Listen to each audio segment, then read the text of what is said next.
Do you think that's air you're breathing? Morning, everybody. My name is John. I'm a weapon of mass instruction. I'm going to make this super duper quick while my ride is, or my fare is picking up a paper. So I've already wished y'all Happy Independence Day a couple of times, but I'm going to say it again. Happy Independence Day. Remember what it was all about. All right, it was supposed to be the freedom of our country from oppression. Well, I don't know about you, but I go about my daily business feeling rather oppressed. Because even though I don't have armed troops in the street guarding my every move, making sure I'm safe, just yesterday I saw another drone, yet again. I don't think it was following me in particular, but I have a knack for finding those fucking drones. Anyway, just remember what Independence Day is here for, why we celebrate it, what its purpose is. Remember the Constitution, because that is the backbone of our country. And these politicians today, a lot of them are breaking our fucking back. Mostly done the trick already. Well, but the reason why I started off the show that way was, I don't know how many people have noticed this. Now, I have in the past, never really thought about it too much until now, this year. It always rains after a fireworks display. Always. Especially 4th of July, because that's the big one. That's where everybody is launching fireworks up in the sky. Now, our leaders, our fearless leaders, are telling us that we need to go green and reduce our carbon footprint on the world. Well, for one thing, how do we start using fireworks for 4th of July? And that's a very, very polluting type of celebration. And it always rains afterwards. So, for all you fucking trolls out there who want to tell me that chemtrails don't exist and they're not affecting our weather, well, your weather is affected every time you see a fireworks display. Yes, I am filming an episode for the show. Nice. Yeah. Where was I? Yes.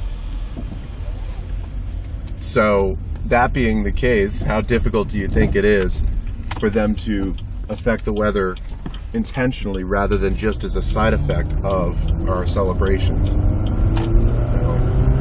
Probably not that difficult, considering they've probably observed the effects of fireworks for a good 100+ years, realizing the potential of some sort of particulate in the sky.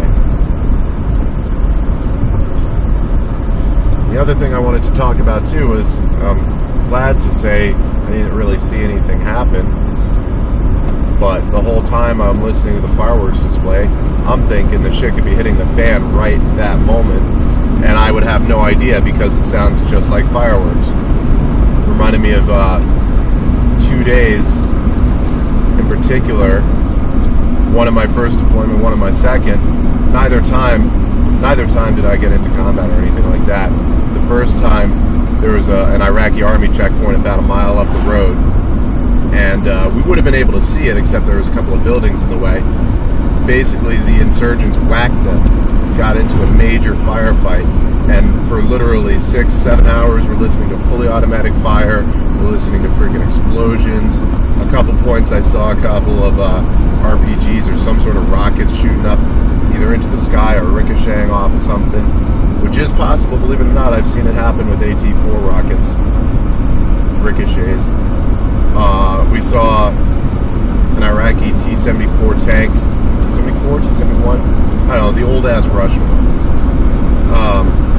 rolling up the road, and the whole time we're basically ready for as much shit as we can handle at the checkpoint. We called in, asked for extra bodies on the spot, so they sent their QRF to stage a couple 100 meters behind us just in case. It got pretty wicked that day, and the fireworks display is just like it always sounds the same as that. Same sort of situation in the second deployment, except this time it was a couple of rival Iraqi police stations that were going to town. So that's another reason right there to think about what kind of bloodshed went on in order to secure our country's freedom, or what we thought was freedom.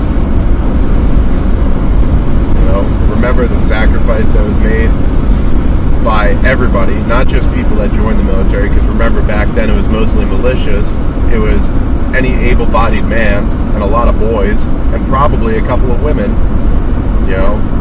They were enraged enough at the injustices they saw, and they were active enough in the role of their community to where they would pick up arms and they would fight for what they believed in. Right? So remember that too. Remember the guys and gals today who go over there, and regardless of the reasons for the wars in Iraq and Afghanistan, because you already know my take on the real reasons why they started it. Like, the guys just like you and me go over there believing that they can make a difference. And at this point, at the very least, I'll be able to stop some of the people that really hate us from making their way over here. Because regardless of who started this whole conflict, the fact of the matter is now, America has made a lot of enemies across the world. There's a lot of people out for blood. So we keep them in their backyard, less of a chance of them making it to our backyard. But think of some of those people getting into firefights or whatever, just doing their job, and think what you will of the politicians sending them over, but remember that they are not, a lot of them are not doing it simply for a paycheck. A lot of them are doing it because they truly believe it's what we need in order to be free. And I, for one, even having never seen combat, cannot enjoy a fireworks display anymore. So picture what some of them who have gone through a lot of the initial fighting and some of the really bad stuff over there have to deal with anytime they hear a fireworks display but can't see the source.